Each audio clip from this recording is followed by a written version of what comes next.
النهارده جبت لكم وصفه حلوه قوي للزبده النيوزيلندي من غير بقى ولا زيت ولا لبن ولا اي مواد مهدرجه جوه الزبده. هتعمليه بكوبايه ميه ساقعه بس، هتعملي احلى زبده في البيت، وكمان هتبقى جميله معاكي جدا، وهتطلع معاكي كميه حسب الكميه اللي انت هتعمليها.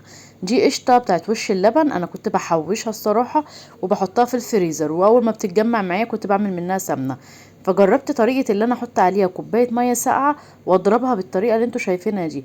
ممكن تضربيها في الخلاط او تضربيها بالمضرب اليدوي، او تضربيها بالعجان بالايد اللي هي بتاعه العجان اللي هي بتبقى بتاعه المضرب. دي بقى ممكن تقعدي تضربي فيها كده لمدة 5 دقايق، تبدأ معاكي الزبدة تتكتل زي ما انت شايفة، وتبدأ كده تخرج اللبن او المية بتاعتها كده لوحديها. هتفصل معاكي، اول ما تفصل معاكي بالطريقة اللي انت شايفاها دي، هتبدأي بقى تصفي الزبدة دي وتصفيها. اهم حاجة بس تصفيها كويس جدا من اللبن اللي نازل منها، لان عشان خاطر لما تيجي تعملي بيها الاكل او تعملي بيها بيض ما تنزلش معاكي لبن في قلب الطاسه وتتحرق معاكي.